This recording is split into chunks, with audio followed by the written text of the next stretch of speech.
Hello friends, today we are going to discuss the paper of security analysis and portfolio management जो कि relevant है MBA semester 4। तो इसके अंदर हम 3 पेपर डिस्कस करेंगे, तो इससे आपको काफ़ी हेल्प हो जाएगी। तो क्वेश्चन नंबर 1 जो है define investment, what are the motive for investment, briefly describe the steps in the investment process.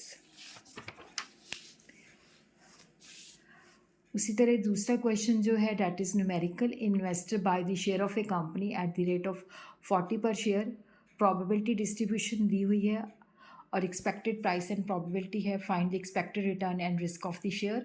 Question number 3 जो है explain the meaning and characteristics of the derivatives, difference between future contract and forward contract. Question number 4 जो है what are the features of Indian stock market, what are the advantages and disadvantages for a small investor।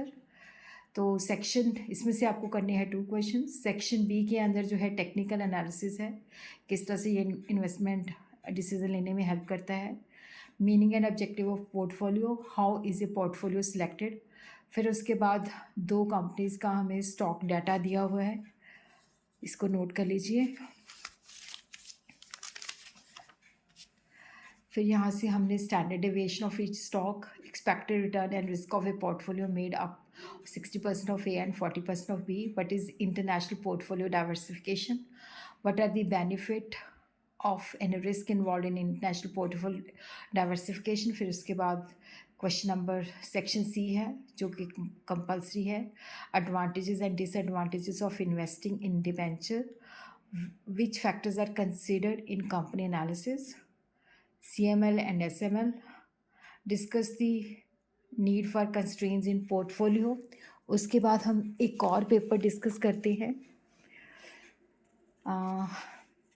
ये question note कर लीजिए।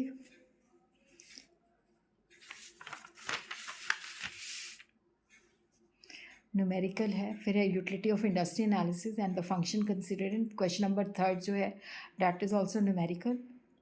फिर उसके बाद section B 5th जो है Dow theory and its usefulness. Question number 6 portfolio which factor should be considered. Question number 7 जो है डैट इज़ न्यूमेरिकल, तो इसको भी नोट कर लीजिए। क्वेश्चन नंबर 8 जो है आर्बिट्रेज थ्योरी और पोर्टफोलियो रिवीजन पे है सेक्शन 8। तो सेक्शन सी के अंदर क्वेश्चन नंबर 9 के अंदर ये केस स्टडी दी हुई है, ये वैसे पुराना पैटर्न है बट इससे भी आपको क्वेश्चन का पता चल जाता है, तो ये भी नोट कर लीजिए। फिर उसके बाद हमारे पास एक और पेपर है, तो ये भी नोट कर लीजिए, क्योंकि जितने ज़्यादा हम पेपर रिवाइज करते हैं उतना ही पेपर के अंदर हमारा जो स्कोर और रिवीजन होती है अच्छी हो जाती है।